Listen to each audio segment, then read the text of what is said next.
Bonsoir.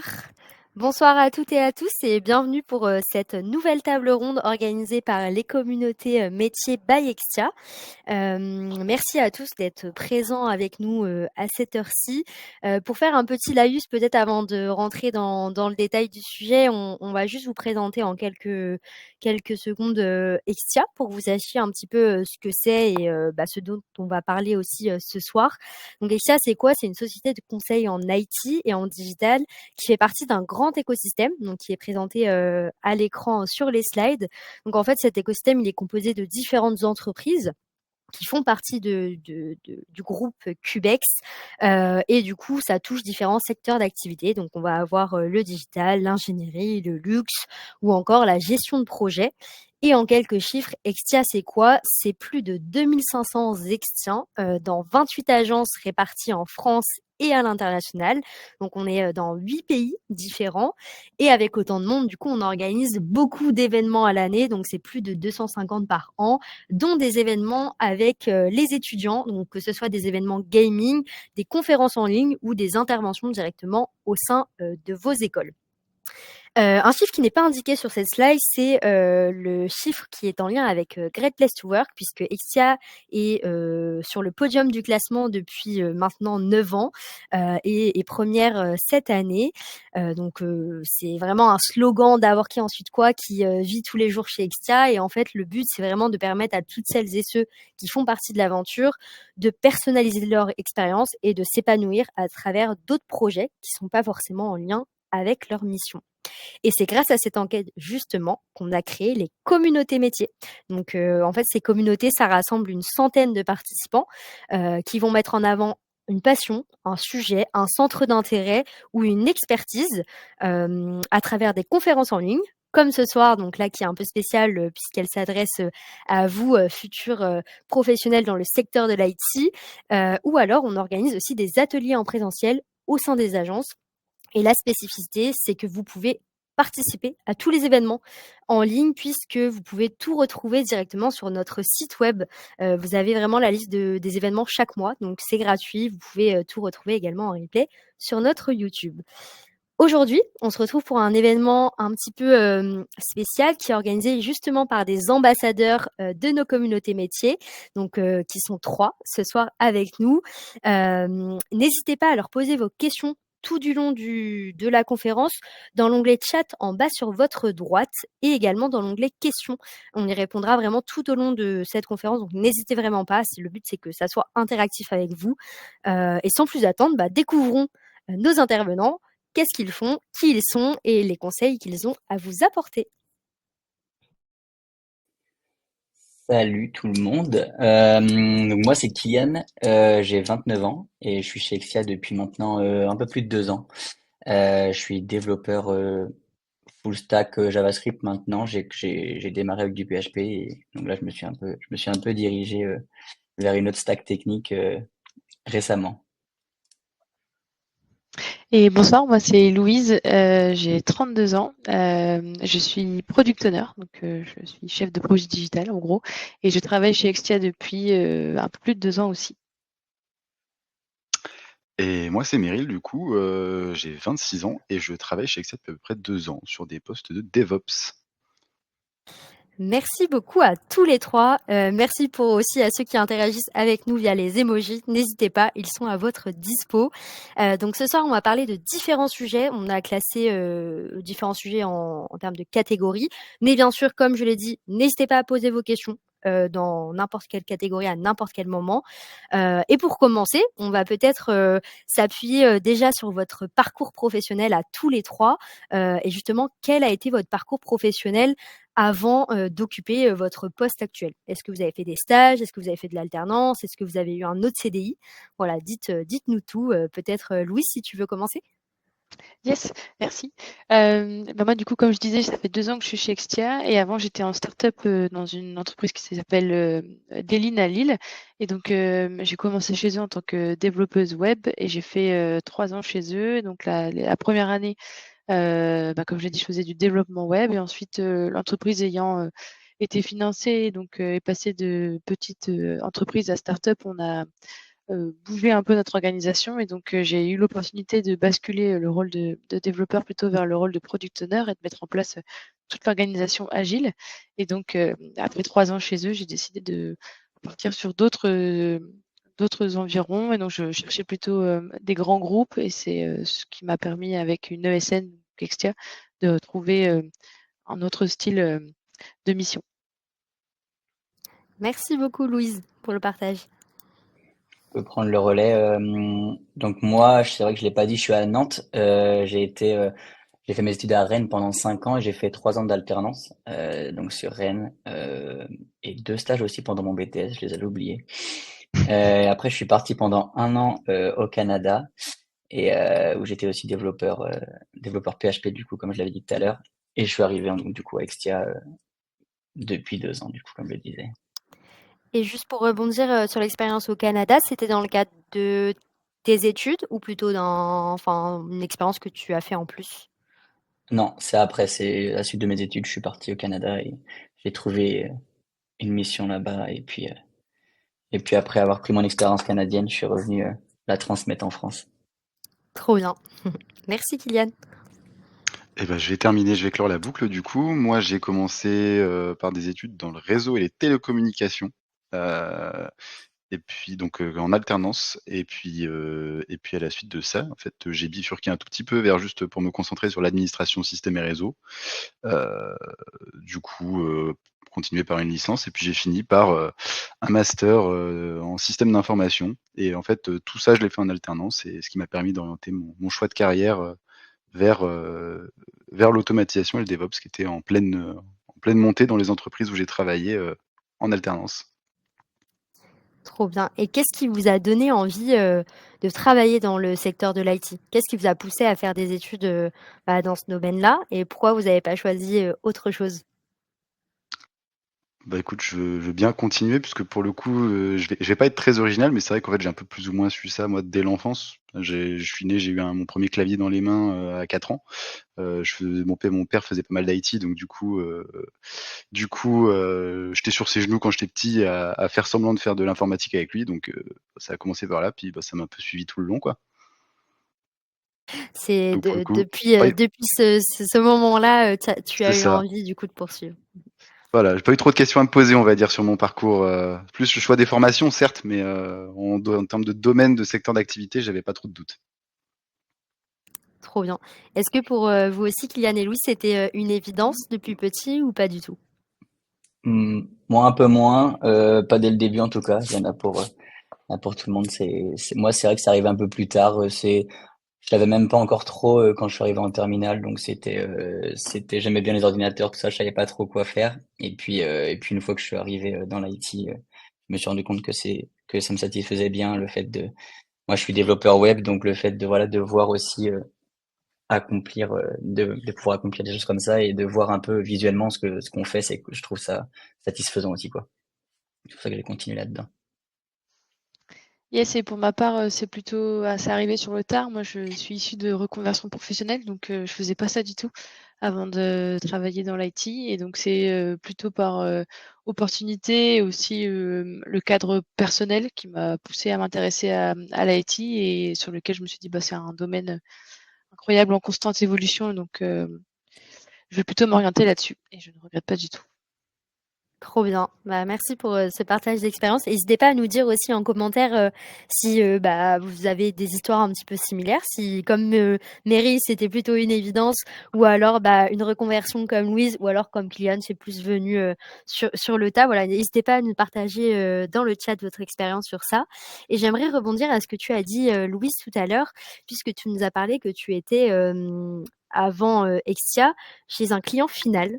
Donc peut-être qu'on peut éclaircir un petit peu ce sujet auprès des participants parce que tout le monde n'est pas forcément au courant de ce qu'est un client final ou une ESN. Du coup, peut-être tu peux expliquer un petit peu la différence pour ceux qui nous écoutent? Quand on est en ESN, on est dans une entreprise, pour lequel on va travailler pour un client, donc le client final. Donc on est salarié de l'entreprise. Donc là, par exemple, pour Extia, moi, je suis salariée d'Extia et ensuite j'ai un client. Mon client, c'est ADO, donc c'est, tout l'environnement du bricolage dans le monde et on a la possibilité d'aller travailler chez divers clients, alors que quand on est chez un client final, pardon, on travaille pour un seul et même client et on évolue au sein d'une seule et même entreprise. C'est en tout cas moi la différence que je vois, la plus grosse différence. Et donc ce qui est chouette, quand on compare les 2, c'est qu'en ESN, on a la possibilité de travailler pour un client pendant quelques années, ensuite de changer et on peut aller dans différents domaines et toucher à différents domaines, ce qui permet d'avoir une diversité tout en restant dans la même entreprise et en évoluant dans la même entreprise. Donc il y a un peu une double casquette, plutôt intéressante. Ouais, et justement, selon vous, quelles sont les principales, en fait, différences entre une ESN et un client final? Est-ce que vous voyez là actuellement, étant donné que vous êtes, tous, et toutes chez Extia, qu'est-ce qu'il y a de positif, de négatif dans des 2 parties? Qu'est-ce qu'on peut un petit peu, est-ce que vous avez peut-être, des idées, que vous voulez évoquer et des avantages et des inconvénients pour les 2? Ouais, je peux enchaîner. Ouais, ce que j'aime bien, moi, en tout cas en positif dans le SN, ce que j'aime bien, c'est déjà d'avoir plusieurs cadres de travail, plusieurs différentes typologies de collègues entre guillemets. On peut voir des fois les personnes au sein de l'agence Dexia. Des fois, comme je travaille chez mon client, j'ai aussi d'autres collègues. Après, c'est aussi à double tranchant. C'est vrai on peut aussi se dire, je suis un peu nulle part à la fois, le sentiment d'appartenance, etc. Donc, il faut aussi que faut que ce soit quelque chose qui nous satisfasse et moi, ça me satisfait pour le moment. Et c'est vrai que voilà, le fait comme le disait Louise, de pouvoir aussi travailler avec différents clients, de pouvoir voir différents écosystèmes, ça permet aussi de voir les points positifs, les points négatifs de plusieurs entreprises, etc. Donc, c'est ce qui est aussi arrivé quand j'étais en stage, quand j'étais en alternance, etc. Et j'ai pu voir différents écosystèmes, mais là, c'est vrai que quand je suis arrivé à Extia, j'ai travaillé du coup depuis 2 ans chez 3 clients différents, donc je peux aussi apporter mes différentes expertises ou voir les choses qui sont un peu moins bien chez différents clients, voir ce qui me satisfait un peu plus, ce qui me satisfait un peu moins que ce soit d'un point de vue technique ou même d'un point de vue un peu épanouissement aussi personnel chez les différents clients, quoi. OK, ça marche. Ouais. Est-ce que peut-être Meryl, ouais, t'avais. Ouais, j'allais dire que je rejoins pas mal Kylian sur le côté sentiment d'appartenance en ESN, parce que avant d'intégrer Extia, j'étais dans une autre ESN, pas via une candidature, mais via un rachat d'entreprise. Et c'est vrai que là, je m'y étais pas trop retrouvé en sentiment d'appartenance, justement. Ce qui est plus le cas aujourd'hui, donc tu vois, comme quoi c'est pas forcément dépendant forcément que de ESN ou pas ESN, mais c'est un truc qu'on peut retrouver assez facilement. Et puis sinon, bah, pour avoir expérimenté les 2, à la fois le fait de travailler dans une entreprise, dite finale et puis le fait de travailler en ESN, bah, je vous rejoins aussi sur le fait de pouvoir diversifier un peu ses expériences, mais aussi je trouve que tu es un peu plus à l'abri de certaines problématiques que tu vas rencontrer dans une entreprise quand tu vas bosser 2, 3, 4 ans dans une boîte et que, bah, d'un coup, pouf, c'est la réorg, parce que, faut s'adapter au marché, faut s'adapter aux nouvelles tech, faut s'adapter aux nouveaux trucs. Quand tu es chez un client dit final, tu pas forcément, hem, les mêmes, alors c'est pas une vérité générale ce que je vais dire, hein, ça dépend vraiment des boîtes et des parcours, mais c'est vrai que de mon expérience, tu pas forcément toujours le même apport en termes de formation.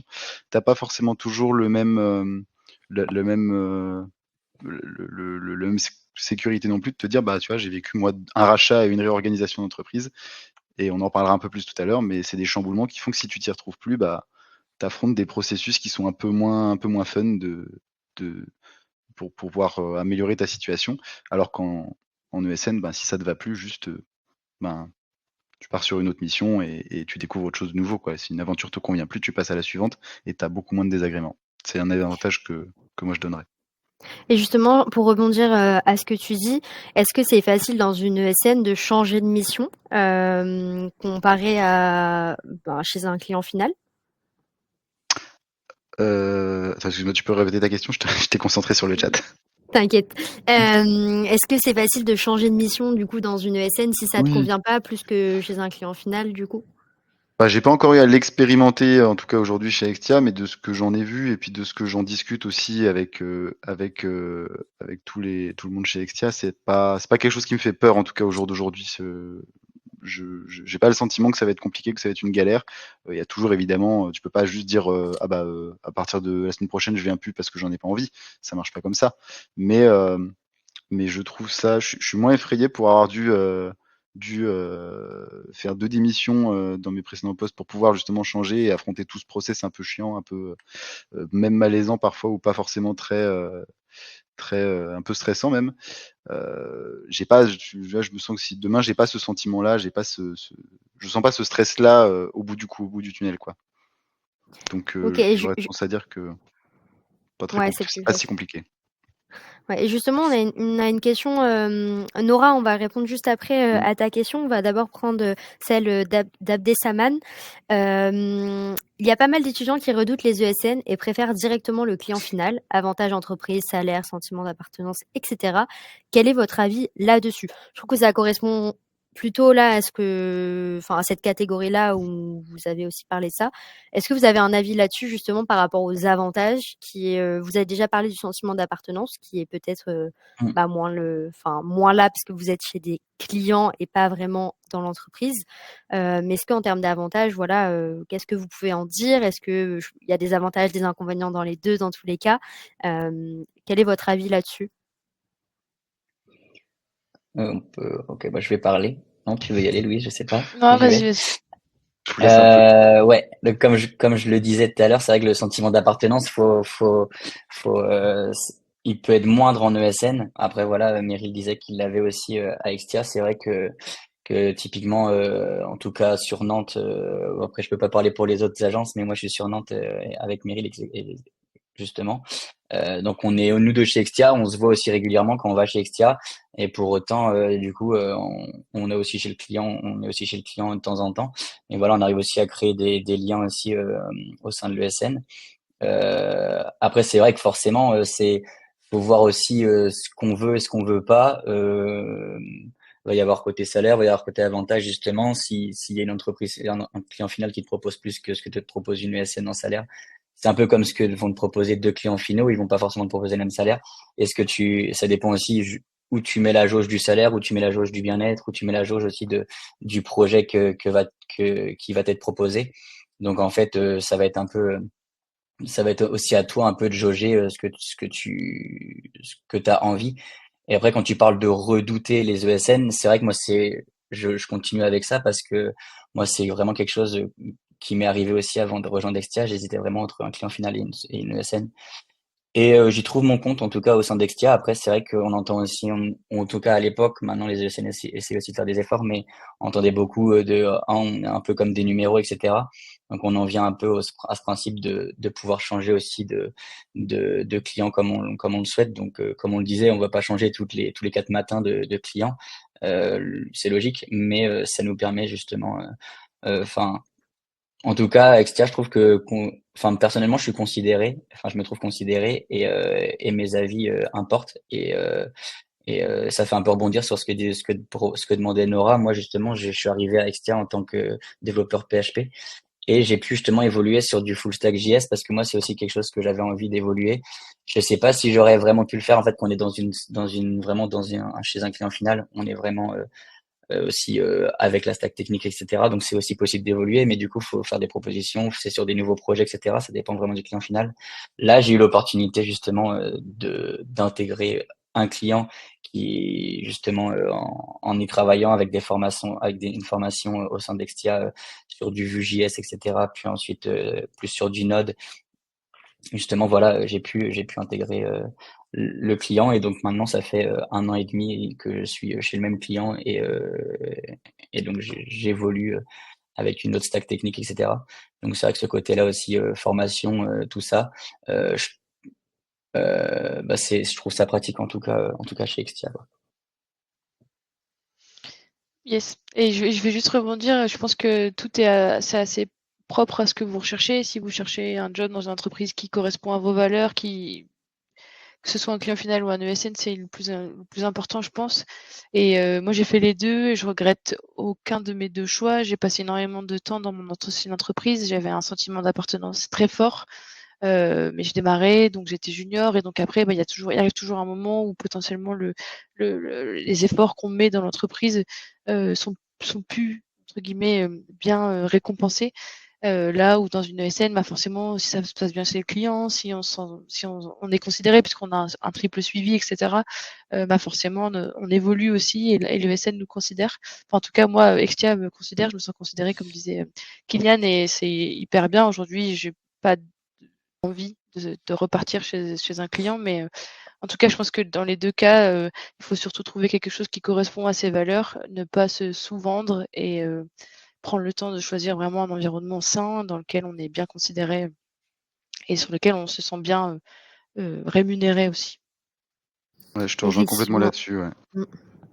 Je pense que c'est le plus important, effectivement, quand tu as envie de te lever le matin, en fait, bon, je voyais plein de questions sur effectivement que bon, c'est tôt, je pense nous 3 aussi, enfin nous 4 même tous posés, à un moment donné sur le salaire à l'entrée. Est-ce que je vais être assez bien payé? Est-ce que je peux me faire avoir? Est-ce que, je vais pouvoir progresser? Est-ce que en fait, on joue dans le monde d'aujourd'hui, la première boîte que tu intègres, tu peux y faire longtemps dedans, mais c'est rarement celle dans laquelle tu vas rester toute ta vie aussi, parce que tu es jeune, tu sors d'études, tu découvres un peu ta vie pro aussi. Même en ayant fait 4 ans d'alternance, tu vois, il y a plein de trucs que tu découvres après, parce que tu as plus le même statut non plus et hem et ouais, non, comme tu disais, ça dépend de chacun, heu, ça dépend, le plus important en fait, si tu es dans une entreprise qui te considère, dans laquelle toi tu as envie de t'investir, dans laquelle tu te sens bien, ESN ou pas ESN, en final, c'est tu vas pouvoir progresser parce que tu vas t'épanouir, tu vas proposer des trucs, heu, tu vas, lancer des choses et puis, bah, si ta boîte elle te respecte et que ça se passe bien, ça va se voir et tu vas pouvoir t'épanouir. Mais, tu peux arriver dans une boîte où tu vas être super bien payé, avoir des avantages de ma boule, bah, comme la boîte dans laquelle, enfin, j'étais dans une première boîte, ma deuxième alternance, on était dans une boîte qui a été rachetée par un très gros groupe. Enfin, on était déjà assez gros, mais on a été racheté par un mastodonte beaucoup plus gros que nous et et à partir de ce moment-là, je l'ai vu en fait, quand tu as plus cette volonté de t'investir, tu as plus cette volonté de bosser, malgré les avantages qu'elle a avec le gros groupe, ben, tu pas envie, tu pas heureux en fait et du coup, bah, là, tu progresses pas. Mmh. Donc ça Ouais, dépend vraiment de chacun. carrément. Ouais, ça dépend de votre point de vue et dans tous les cas, vous perdez rien à tester également, voilà, si, vous arrivez dans un écosystème que vous n'aimez pas, il y a toujours cette période d'essai, donc n'hésitez pas à partir si ça vous convient pas, voilà, vous pouvez partir, dès les premiers mois, dès les premières semaines, dès les premiers jours. Donc si vous vous en rendez compte dès le début, bah, allez-y, partez, ça sert à rien de rester parce que si dès les premiers jours ça ne se passe pas bien, ça risque pas trop de s'améliorer, ça dépend, mais enfin souvent ça reste un petit peu comme ça. Mais voilà, le plus important c'est de vous écouter et même si, bah, vous, avez du mal à trouver peut-être un premier job et que là vous êtes dans un job et que ça vous plaît pas, bah, c'est pas grave, vaut mieux quitter un job qui ne va pas vous plaire et après, bah, passer quelques semaines à refaire des recherches, à réenvoyer des CV, plutôt qu'à rester dans cet emploi-là qui ne vous plaît pas et finir par, faire un burn-out ou d'être dégoûté par, bah, un client final ou une ESN. Enfin voilà, l'idée c'est vraiment de vous écouter vous et bah, de passer le pas, au bon moment. C'est aussi ça qui est important, voilà, je rajoute, ça, mais je pense que c'est vraiment, le fait de vous écouter, ça joue beaucoup.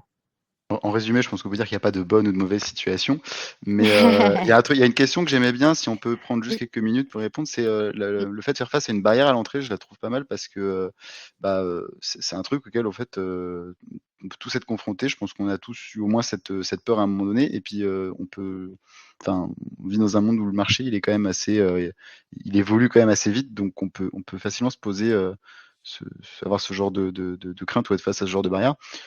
Moi, j'aimerais avoir votre avis parce que moi, je t'avoue que je m'étais directement dès le début de mes études, un peu, en tout cas après ma première année d'alternance, pardon, j'ai essayé de m'insérer dans un domaine qui était un peu en croissance et où il y avait pas énormément de monde et où il y avait pas de formation, il y avait rien. Faire du DevOps, il y avait pas d'école DevOps, ou de formation DevOps en école, à ce moment-là, donc j'ai appris sur le tard et en perso aussi. Donc moi, j'ai toujours eu des entre guillemets, c'était dur de trouver des gens avec de l'expérience et quand tu trouvais quelqu'un de motivé qui, avait lui-même on va dire des expériences perso, des expérimentations perso à proposer, c'était facile de gérer les entretiens. Mais sur un poste, ben, sur d'autres types de postes, je sais pas comment ça peut se matérialiser.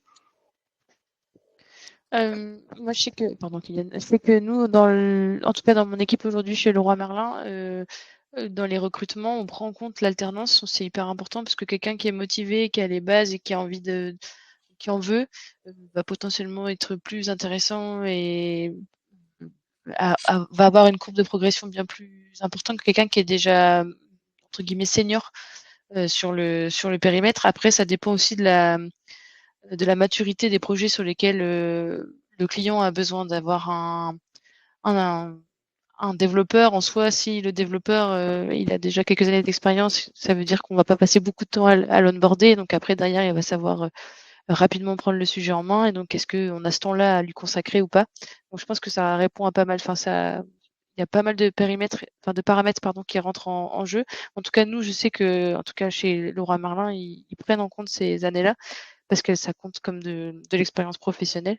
Après, ça dépend des clients, etc. Mais en tout cas, sur le développement front, en tout cas de mon côté, on prend ça en compte.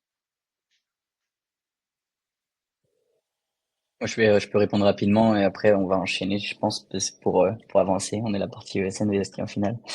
Mais rapidement, ouais, je rebondis juste sur ce que disait Louise rapidement, mais vraiment mettez vos expériences en valeur.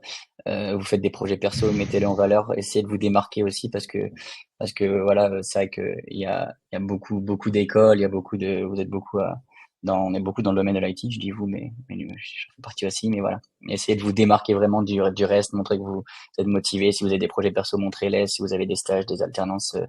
Les alternances, c'est aussi valorisé. Enfin, en tout cas, chez Extia, je sais que mon alternance était aussi valorisée. Donc, si vous avez la possibilité, je sais pas où vous êtes rendu dans vos études, mais de faire des alternances, de faire des stages, etc., profitez-en. Et puis, si vous n'avez pas la possibilité, voilà, essayez de faire des projets bac à sable, essayez de vous former, de montrer des projets, montrer que vous êtes intéressé et que vous voulez juste, que vous voulez travailler, quoi.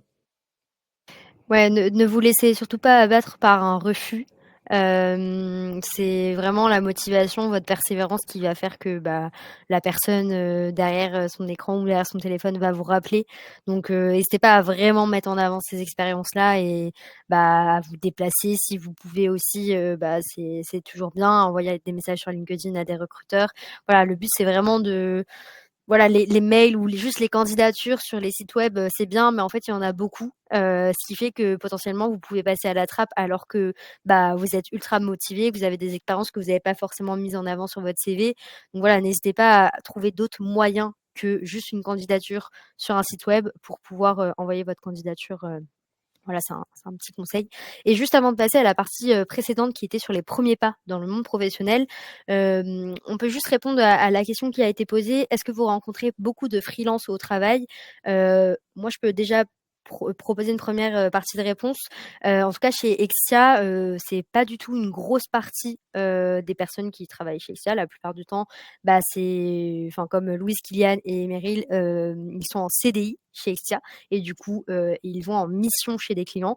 Il y a certaines personnes qui sont considérées comme indépendantes, donc des freelances, mais c'est vraiment une minorité, je pense que c'est 5%, même pas, je veux pas dire de bêtises, mais c'est vraiment une minorité parce que voilà, c'est plutôt le contractuel qui est valorisé. Bien sûr, il y a certains consultants qui vont être en CDI et après vont se faire internaliser chez les clients. Donc ça arrive, mais du coup, ils passent pas par un rôle de freelance, ils restent chez le client final à la fin de leur mission. Je sais pas si vous, chez vos clients, Louise, Cléane et Meryl, est-ce que vous rencontrez des freelances directement au travail? Jamais. Pas encore pour l'instant, en tout cas. Moi non plus. Nous, c'est 50% de l'équipe. Ok, donc chez Ado, il y a quand même pas mal de freelance. En fait, on est considéré comme consultant, CDIsé d'une ESN. On est des consultants et donc après, ils travaillent avec des partenaires pour faire du portage, quoi. Mais oui, nous, j'ai 50%, enfin, on est 50, je sais pas, on est 25 consultants. Je dois avoir 10 ou 12 collègues qui sont freelance, quoi. Ouais, donc c'est quand même une bonne partie de ton équipe chez le client. Okay. Je pense que c'est lié aussi là où on travaille. Dans le Nord, on a beaucoup de travail avec le retail. Peut-être que dans d'autres secteurs d'activité, c'est un peu moins ouvert, je ne sais pas. Ok. En tout cas, on espère que ça a répondu un petit peu à ta question, Mansour, n'hésite pas pardon, à nous le dire en commentaire. Je vous propose qu'on passe à la partie suivante qui concerne vos premiers pas dans le monde professionnel. L'idée, c'est de savoir un petit peu comment s'est passée votre première intégration. Est-ce que vous avez eu un petit peu des difficultés pardon, à vous intégrer? Est-ce que vous avez eu un petit peu ce manque de légitimité, ce syndrome de l'imposteur qu'on peut croiser aussi quand on est junior? Est-ce que c'est quelque chose qui, vous a marqué lors de votre première intégration ou en tout cas de vos premiers stages, alternances ou premiers jobs en CDI? Oui, moi c'est vrai que c'est quelque chose que j'ai eu, que j'ai encore quelques fois, en fait, en fonction des projets, en fonction de même même sur un même projet, il se peut que, enfin, il y a des moments où je vais me dire, oh, mais est-ce que je fais, n'importe qui peut le faire, ou alors l'IA peut le faire, voilà, on pourra y revenir plus tard, mais en tout cas, en parlant de syndrome de l'imposteur, c'est vrai que voilà, faut réussir à trouver sa légitimité aussi, et puis se satisfaire aussi de ce qu'on fait. Je sais que j'avais justement un collègue qui me parlait d'un outil justement, et il fait des rétrospectives tous les 6 mois pour pouvoir justement mettre noir sur blanc ce qu'il a fait pendant les 6 derniers mois, etc. Et ça permet justement d'un peu de vaincre ce genre de choses et de vraiment se dire, ah oui, mais ok, en fait, j'ai fait énormément de choses et on s'en rend pas compte, mais déjà en une semaine de travail, il y a énormément de choses on fait énormément de choses. Donc en fait, c'est vrai que là, après la légitimité revient et on se dit, ah ouais, en vrai, ce que je fais, c'est quand même bien. Et puis, en ce qui concerne ma première expérience, ouais, ça, moi, j'aimerais dire que faut pas hésiter à poser des questions. Moi, j'en posais peut-être un peu trop. Faut trouver un peu un juste milieu. C'est vrai qu'on me l'a fait remarquer au début que je posais beaucoup de questions, mais voilà, faut pas rester bloqué non plus 2 jours sur des petits problèmes. Mais après, c'est aussi en trouvant les solutions soi-même qu'on évolue. Du coup, voilà, réussir à trouver juste le milieu que j'avais pas trop, et puis savoir aussi qu'on est junior en fait quand on débute, on n'est pas expert dès le début, donc c'est normal de pas savoir des choses. Il faut l'accepter, et puis en fait, on évolue tous, et puis même nous actuellement, on évolue à chaque fois qu'on part sur un nouveau projet, donc là-dessus, mais il y a pas à s'inquiéter, et puis faut pas non plus se survendre à l'entretien parce que derrière on va se retrouver paumé, donc voilà, donc il y a plein de choses qui font que ça pourra bien se passer. Mais c'est vrai qu'au début, on a un peu peur, on a envie de trouver la mission et tout, mais au final, comme tu le disais, Léa, il y a une période d'essai, c'est dans les deux sens. Donc si on dit, ouais, je sais faire tout ça, j'ai 2 ans d'expérience, j'ai fait 4 projets dessus, mais qu'au final, on n'a rien fait. Ça va pas marcher du côté de l'entreprise. Donc voilà, il faut réussir à se dire qu'on est junior, et puis ça se passe bien. Mais voilà, j'ai parlé beaucoup. Mais t'as très bien parlé. Tu veux prendre la main? Tu voulais rebondir? Parce que pas de... Ouais, moi je vais bien rebondir parce que du coup sur le sentiment de syndrome de l'imposteur, je l'ai eu aussi parce que comme je suis issue de reconversion, c'est très difficile dans la première expérience, surtout que je suis arrivée en tant que stagiaire, ensuite ils m'ont embauché en CDI en plein Covid, donc c'était compliqué, difficile de s'intégrer dans une entreprise quand on est en full remote, etc. Mais au final, on réussit toujours à trouver des solutions. Si on pose les questions, comme disait Kylian, on arrive toujours à avoir les réponses et à avancer. C'est comme ça qu'on évolue aussi. Et puis, parfois, les échecs, ça nous fait grandir. Donc voilà. Donc j'ai eu un sentiment de légitimité dans mon ancienne boîte, mais c'est aussi pour ça que je suis partie, mais pas du tout chez Extia, donc c'est chouette. Et oui, il faut pas oublier qu'on est junior. Après, il faut pas non plus se sous-vendre. Donc voilà, s'il y a des choses que vous savez faire et dont vous êtes fiers, il faut surtout pas hésiter à le mettre en avant aussi, c'est hyper important. Et voilà, trouver un peu l'équilibre entre, je suis junior, mais j'ai quand même appris beaucoup de choses, dans mes alternances et c'est aussi ça mon point fort et cetera. Je pense que c'est un bon mix des 2, ça devrait bien vous aider. Ouais, je vous rejoins tous les deux là-dessus, hein. Pareil, Louise, comme toi, moi j'ai fait 2 premières années d'alternance dans une école, dans une formation. J'ai dû, au bout des 2 années, changer de formation et d'école parce que j'avais fini le cycle et que je voulais aller plus loin que ce qu'on me proposait. Et arrivé le Covid aussi, donc démarrer une nouvelle alternance au bout d'une semaine de présentiel. Donc déjà, tu as géré toute la partie entretien qui est pas facile avant, à te poser des questions sur est-ce que je suis assez bon, est-ce que ça va le faire, est-ce que je vais réussir alors que techniquement, tu n'es même pas encore diplômé. Et puis au bout d'une semaine de présentiel, paf, confinement et télétravail pendant une année complète. C'est pas facile de s'intégrer, c'est pas facile de rencontrer des gens dans ce contexte-là, et c'est pas facile non plus de se faire sa place. J'avais intégré une équipe de gars très techniques qui étaient très bons, donc j'ai appris énormément. Mais au début, bah, tu arrives, tu te rends compte aussi dans le monde de l'entreprise que ce que tu apprends à l'école, c'est pas inutile. C'est juste que bah, dans le contexte de l'école où tout est maîtrisé et où tu as une vue de bout en bout de tout ce qui se passe sur son apprentissage, c'est pas toujours facile, mais tu maîtrises. Dans une entreprise, tu maîtrises pas tout. Il y a d'autres gens, il y a d'autres équipes, il y a des directions qui viennent de quelqu'un d'autre que toi. Heu, c'est pas toujours que de la contrainte, mais il y a plein de choses que tu maîtrises pas, ou en tout cas, tu arrives sur des choses qui existent et sur lesquelles tu avais pas contribué jusque-là. Donc c'est difficile au début de trouver sa place pour, comment, ça peut pas toujours c'est pas toujours évident en tout cas de trouver sa place sur comment est-ce que maintenant je peux contribuer. Et je dirais le plus frustrant, c'est quand tu arrives au début que tu aurais envie de faire plein de choses et en fait, tu te rends compte que tu y arrives pas parce que pas tu peux avoir tendance à dire que c'est parce que tu es pas assez bon, et en fait, la plupart du temps, c'est juste parce que, ben, tu changes de contexte, donc il faut te réadapter, te réapprendre. Même si c'est sur des domaines, des secteurs d'activité ou des technologies que tu maîtrisais bien, ben, c'est pas implémenté, c'est pas la même chose dans chaque entreprise, dans chaque contexte. Donc, il faut se laisser le temps aussi, quelques mois. Parfois, ça dépend des gens, ça peut dépendre des contextes. Ça peut être 2 mois, 3 mois, 6 mois, 1 an, avant d'être vraiment productif, d'avoir vraiment assimilé tout ce que tu avais à comprendre pour être opérationnel dans le sein de ta nouvelle mission, de ta nouvelle entreprise. Donc, c'est dur à gérer, mais avec le temps, on s'habitue et on apprend à se faire confiance aussi. En tout cas, comme vous disiez, faut surtout pas se dévaloriser. Et les alternances, ça compte. Que personne vienne vous dire qu'une alternance ou un stage, ça compte pas. Euh, et, euh, et puis, il faut se faire un peu confiance. Il faut valoriser aussi ce qu'on fait en personnel. Je vois beaucoup de gens qui se disent ah bah tiens, j'ai fait ça en perso, j'ai fait ce petit projet perso parce que c'est un passionné qui a voulu créer, développer un outil, monter une plateforme pour une association, je sais pas moi, ou mettre ses compétences au profit de quelque chose, et qui se disent oui, mais c'est pas du professionnel, donc c'est pas facilement valorisable. Bah, faut pas hésiter en fait, parce que c'est ça qui fait la différence justement entre des gens qui ont juste le diplôme et des gens qui ont essayé d'aller au-delà aussi. Faut pas se dévaloriser, faut mettre ça en avant. Et Je justement, voulais, tu je voulais parlais un petit peu pardon, vas-y Kylian, tu voulais Ouais, je rebondir? voulais rebondir rapidement sur un des sujets qu'il a abordé là, mais je trouve important quand il parlait des anciennes expériences, c'est que vraiment si vous tombez dans vos stages, dans vos alternances un peu tout le temps, en fait, dans votre contexte professionnel, sur des personnes qui sont performantes et qui vous apportent, vraiment prenez tout ce que vous avez à apprendre de ces personnes-là Mmh. parce que ça fait vraiment évoluer énormément. Et donc, profitez-en vraiment pour poser toutes les questions que vous voulez ou pour vraiment si vous arrivez à trouver un peu un mentor comme ça qui vous fait évoluer. Mmh. Enfin, foncez quoi, parce que c'est vrai que c'est vraiment très Ouais, positif pour la suite quoi. c'est super important, et surtout, le dernier point, après je vous laisse passer à la suite, mais faut pas se comparer à ces gens-là, parce que moi, ça a été mon erreur au début, c'est de me comparer, de me dire: «Putain, mais je serai jamais aussi bon qu'eux», mais en fait, les gens, ils ont 10, 15 ans d'expérience de plus que toi. Évidemment qu'ils sont meilleurs que toi.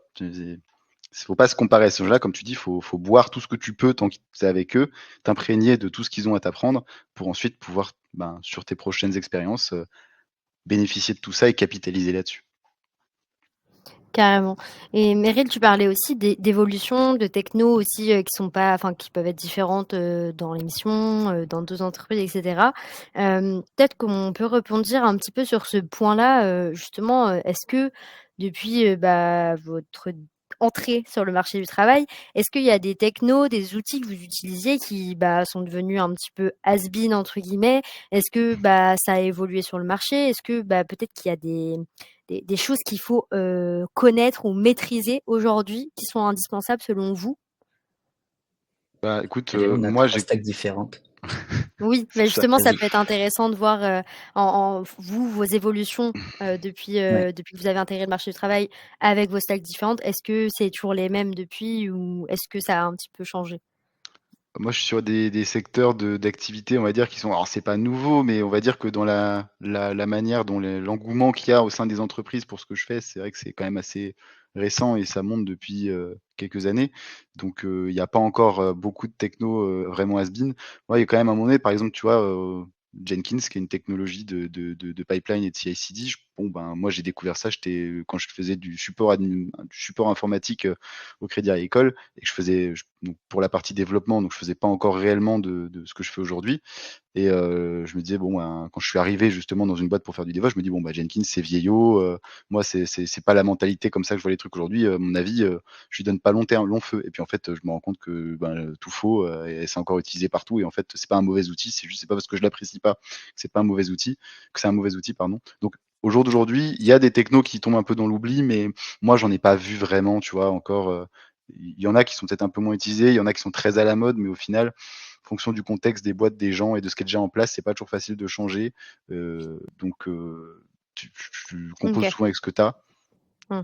Donc voilà. Je trouve que l'important, c'est pas forcément de se dire d'être sur la techno la plus à la mode, c'est d'être curieux, de savoir un peu, pas savoir tout faire, on peut pas tout savoir, enfin savoir tout faire tout seul, mais d'être un peu curieux et de savoir au moins ce qui existe. Et comme ça, tu appréhendes plus facilement de nouvelles choses si tu dois avoir à le faire, quand tu sais que ça Mm. existe et que tu as déjà jeté un tout petit œil par curiosité.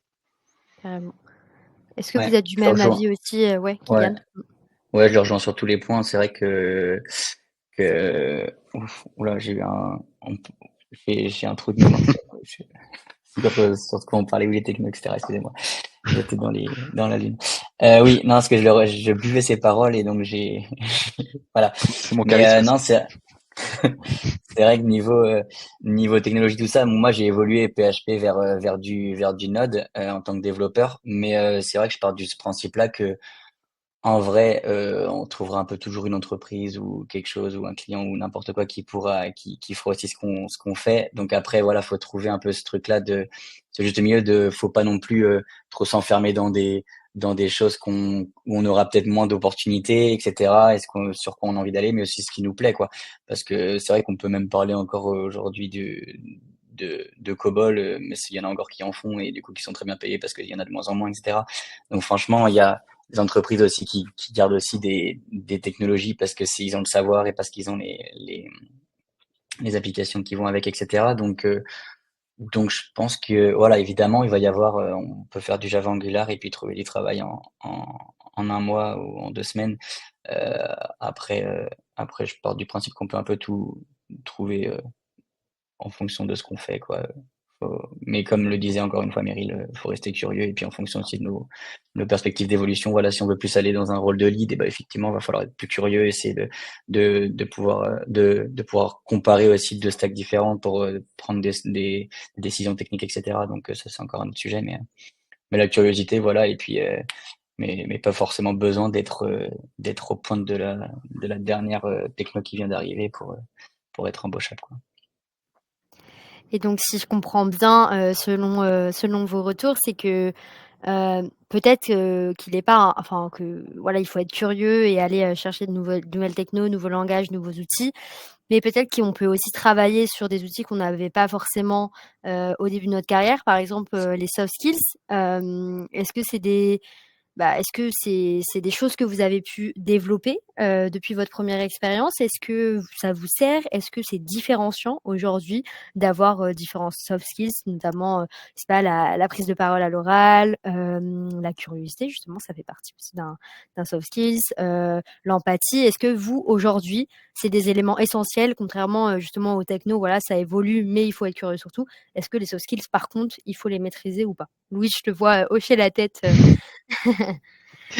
Yes, bah, moi, surtout dans le rôle de product owner, c'est hyper important d'avoir des soft skills pour le quotidien. En soi, on travaille avec différents corps de métier, donc on se doit d'être à l'écoute, de faire preuve d'empathie et de bienveillance. Déjà, c'est pour moi les maîtres mots. Et ensuite, bah, ça s'apprend aussi au quotidien. Je pense que selon le l'environnement dans lequel on travaille, on va développer de nouvelles soft skills. La maturité qu'on gagne aussi avec l'expérience, fait aussi développer des soft skills. Moi je les ai développés énormément, en arrivant, chez Extia. Avant dans une entreprise, on n'était pas beaucoup. Faisais partie des premières employées, donc j'avais une aisance, dans l'entreprise. J'étais chez moi, quoi. Là, je suis arrivée dans un autre groupe avec des process, différents types de personnes avec qui travailler, donc il faut savoir prendre du recul, être pragmatique, et être à l'écoute, faire preuve de pédagogie aussi, c'est hyper important. Et grâce aux communautés métiers aussi, qui sont sur les soft skills, j'ai appris énormément de choses, et j'ai une toolbox maintenant avec ma petite boîte à outils du product owner et dedans il y a aussi pas mal comment maintenir et améliorer ses soft skills au quotidien. Donc bon, en tout cas, de mon point de vue et dans mon rôle de product owner au quotidien, c'est hyper important. OK. Merci beaucoup, Louise, pour ce partage. N'hésite pas à nous partager ta petite toolbox, qu'on travaille aussi, nos soft skills, de notre côté. Est-ce que pour vous également, Kylian et Meryl, maintenant les soft skills, ça joue un petit peu dans votre expérience ou même, dans vos embauches, dans des missions chez les clients? Ouais, je pense que, ben, aujourd'hui, c'est plus comme avant. Enfin, on est vraiment, on travaille tous en groupe, donc c'est vrai encore plus en tant que product owner pour Louise. Mais même moi, en tant que développeur, j'ai été amené plusieurs fois à devoir interagir directement avec le client, donc réussir aussi à vulgariser sur les choses, au niveau de la gestion du stress aussi, réussir à, à quand on a plusieurs projets, etc., avec des deadlines, etc., faut réussir aussi à gérer son stress. Et puis c'est vrai que maintenant, il y a de plus en plus d'employeurs aussi ils reçoivent des centaines de CV, donc l'aisance à l'oral, tout ça, la façon de parler, la façon enfin, montrer qu'on est déterminé, etc. C'est des choses qui rentrent vraiment en compte, actuellement. Donc c'est des choses sur lesquelles qui se travaillent. Mais c'est vrai que du coup, d'un point de vue employeur, entre 2 CV qui vont avoir la même stack technique, sortie d'études, et ben, les soft skills, ils vont vraiment faire la différence aussi, quoi. Donc ouais, moi, c'est vrai que j'ai pu avoir des formations un peu soft skills aussi au sein d'Extia, pour développer mon aisance à l'oral. Il y a aussi la communauté métier qui me permettent aussi de développer aussi cette aisance à l'oral, etc. Et puis la communication, du coup, pour les différents les réunions justement qu'il peut y avoir avec mon client, justement, réussir à mettre les mots avec certaines personnes qui sont un peu plus irritables, etc. C'est toujours important pour pas trop monter dans les tours dans la salle de réu, quoi. On sent le vécu, Kylian. Ça va, c'est une fois. Est-ce que Meryl, tu voulais rajouter quelque chose ou tu étais plutôt d'accord avec, ce Oui, qui j'ai était pas dit? énormément de choses à ajouter. Je dirais surtout que les soft skills, ça c'est une vision personnelle en tout cas, mais je pense que je me gourre pas trop quand même. À mon sens, c'est pas quelque chose que tu vends en entretien d'embauche, c'est quelque chose qui se constate, qui se voit, et c'est important. Pourquoi? Non, comme tu le disais, Kylian, et comme vous le disiez tous les deux d'ailleurs, pour faire ça permet de faire la différence en entretien ou au sein d'une équipe pour se démarquer un peu.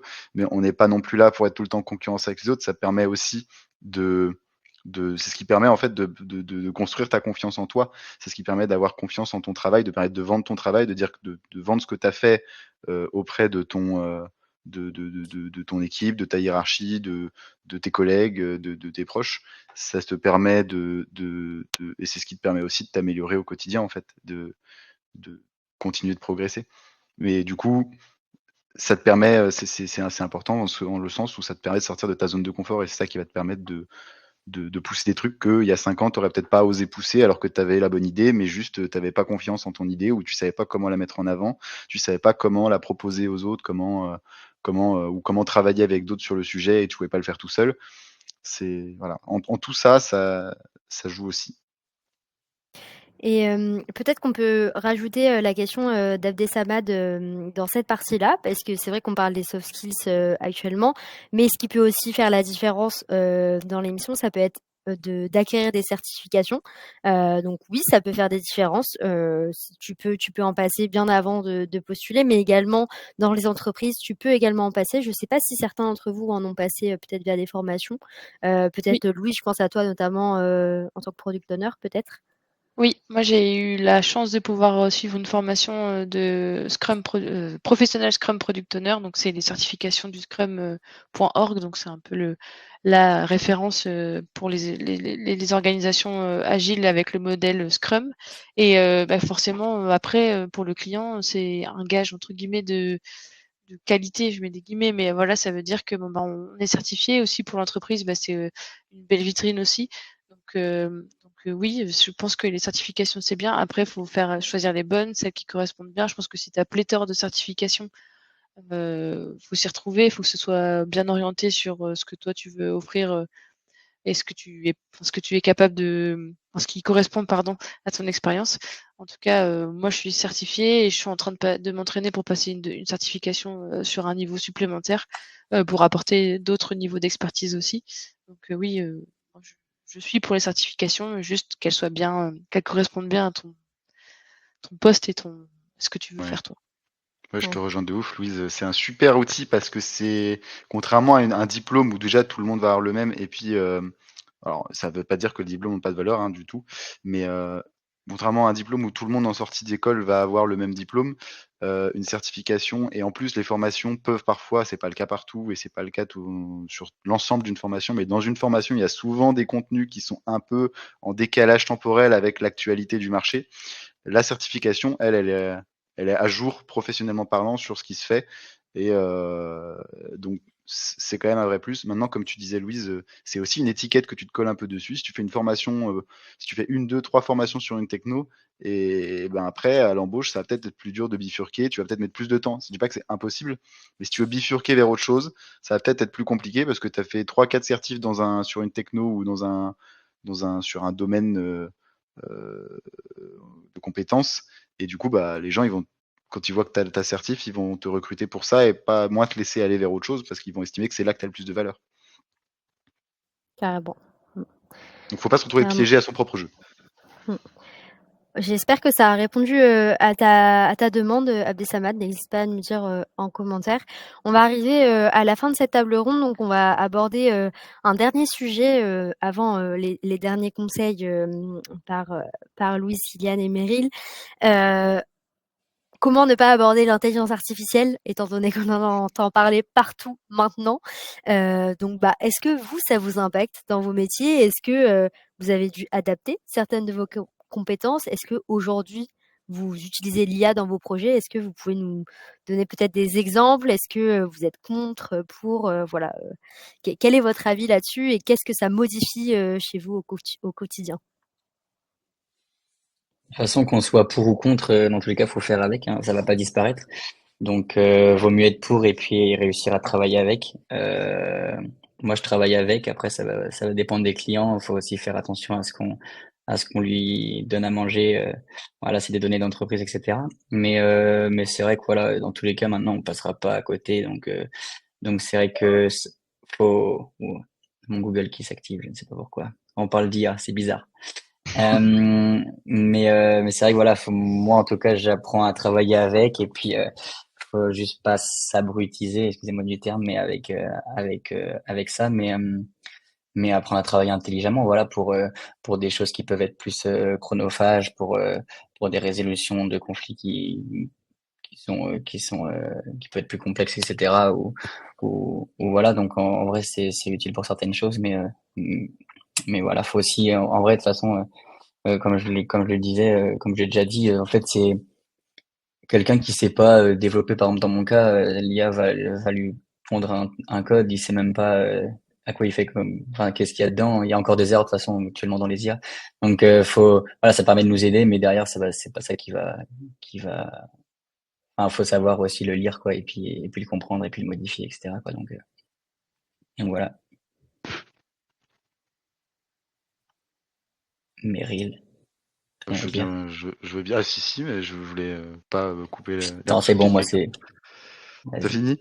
Bah, moi, j'aurais tendance à dire qu'aujourd'hui, l'IA, elle a pas changé du tout la façon dont je travaille. En fait, maintenant, je constate quand même en un an, il y a eu beaucoup enfin, depuis moi, j'ai commencé à suivre l'IA, j'étais en IUT, on était à GPT-2, et il venait à peine de découvrir comment, qu'après 3, qu'après 1, il y avait 2 et qu'après 2, il y avait 3. Euh, donc déjà à l'époque ça m'intéressait un peu. Aujourd'hui j'ai pas vu je vous vois rigoler là dans le chat, mais c'est vrai, hein, c'était super marrant. On venait de découvrir, les gars, ils avaient fait un modèle un modèle d'intelligence artificielle juste pour te pondre du texte, euh, basé sur certains critères de choix. Et en fait, on s'est découvert qu'à force de bouffer Wikipédia, il avait appris à compter tout seul. Donc c'était assez marrant. Mais bref, moi, mon vision là-dessus, c'est que ça n'a pas changé mon boulot, mais ça a quand même beaucoup évolué en un an. Je lui ai posé une question il y a un an sur lui demander de faire quelque chose il y a un an à ChatGPT et à Mistral. Ils étaient pas foutus de me donner un truc cohérent. Ça avait l'air, si tu connais pas, cohérent, mais en fait, c'était du bullshit complet et c'était absolument pas exploitable. Aujourd'hui, il y a un gap quand même. Ils me sortent un truc exploitable. C'est pas forcément toujours bon quand tu veux aller dans le détail, mais tu as quand même des bases assez solides.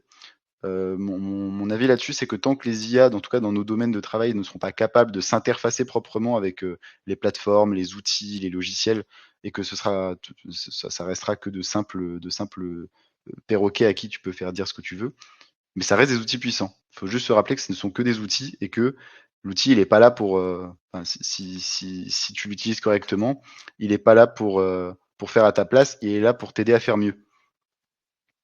Et donc aujourd'hui, ça n'a pas changé ma façon dont je travaille drastiquement. Par contre, c'est quand même un super outil où des fois, plutôt que d'aller chercher sur 15 blogs la réponse par exemple, comment quelque chose fonctionne, je tombe sur une techno, je la connais pas, un outil, je le connais pas, et des fois, c'est galère d'éplucher. Tu as des docs techniques, elles sont vieilles, elles sont mal écrites, tu es obligé de fourfouiller à travers 15 forums et blogs pour trouver comment ça marche.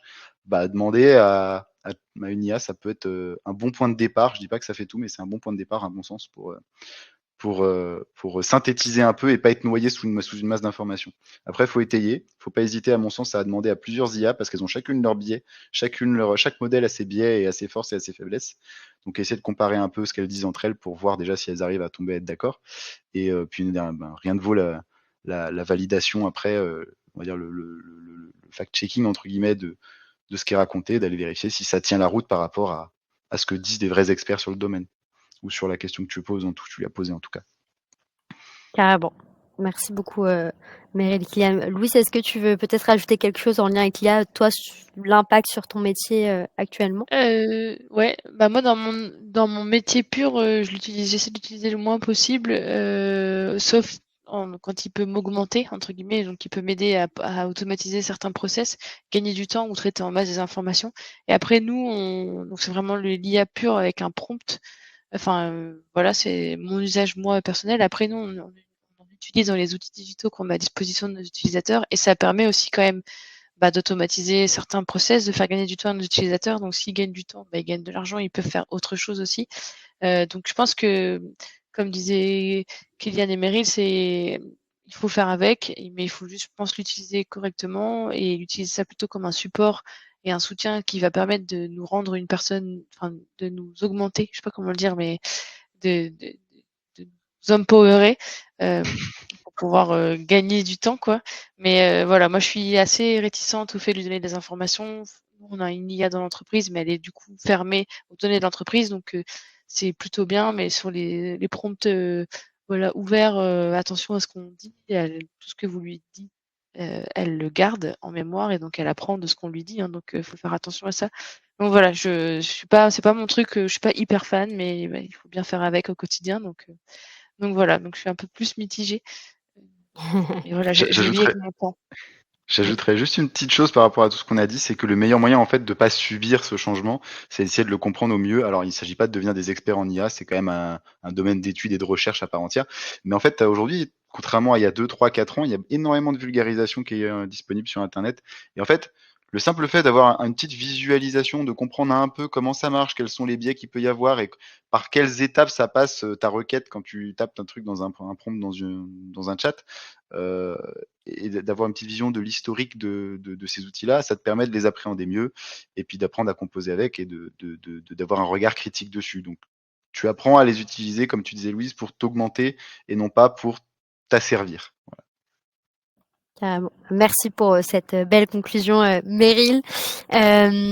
Écoutez, peut-être pour conclure, est-ce que vous auriez peut-être un seul conseil à donner à des personnes, à quelqu'un qui rechercherait peut-être leur premier job dans l'IT ou du moins qui sont dans l'IT mais peut-être qui veulent changer. Est-ce que vous avez un conseil à donner, à garder en tête? Moi, je dirais lâcher rien pour la recherche. En tout cas, je sais qu'il y a des fois, j'ai déjà fait des interventions. C'est vrai que c'est un peu difficile des fois de trouver un stage, trouver une alternance, etc. Moi, par exemple, pour le Canada, j'ai envoyé plus de 100 candidatures. J'ai eu 2 entretiens et puis une qui a bien marché. Mais voilà, du coup, lâchez pas. Et puis une fois que vous aurez après votre première expérience, après ça va dérouler, ça va venir à vous. Merci Kylian. Toi Louise, quel serait le conseil que tu donnerais? De chercher enfin de pas lâcher et puis surtout de prendre quelque chose qui correspond à ses valeurs, et dans lequel on arrive à se projeter, dans lequel on pense bien se sentir et dans lequel on se sent valorisé. Je pense que c'est hyper important aujourd'hui, le bien-être au travail. Donc voilà, chercher quelque chose qui est en cohérence avec vos ambitions et vos valeurs. Merci Louise. Et pour terminer, Meryl, quel est le conseil que tu donnerais? Ah, ça va être un peu une synthèse des 2, je pense. À mon sens, c'est, de se faire confiance, de pas, se dévaloriser, on l'a déjà dit tout à l'heure, mais surtout de pas avoir honte d'être un peu exigeant. Alors quand je dis exigeant, encore une fois, je dis pas il faut, se dire: «Ah bah non, moi j'ai un diplôme de temps, en ligne, j'ai vu que je pouvais gagner tant, donc si j'ai pas au moins tant, ou si j'ai pas au moins tel avantage ou tel truc, c'est qu'on se fout de moi». Ce qu'on voit en ligne et ce qu'on nous dit, c'est pas toujours raccord non plus, avec la réalité. Mais quand je dis exigeant, je rejoins plutôt Louise en disant que, bah, il faut pas, prendre le premier truc venu parce que ouf, au moins j'ai quelque chose. Parce que si tu pas bien dedans, en fait, bah, tu as des conséquences derrière, pas épanoui. Heu, c'est dur après de sortir de ces spirales, quand certains y arrivent facilement, mais c'est pas le cas pour tout le monde. Donc quand tu rentres dans une spirale où tu pas bien au boulot, c'est dur d'en sortir. Donc faut pas hésiter, voilà, à être un peu exigeant avec, ce qu'on veut. On peut pas tout avoir dans nos critères de choix, mais c'est pas pour autant qu'il faut s'asseoir sur tout. Il faut choisir accepter d'un environnement où on pense qu'on sera bien. C'est le plus important. Quitte à rebondir Merci après beaucoup. si c'était pas aussi bien qu'on le pensait, mais Carrément.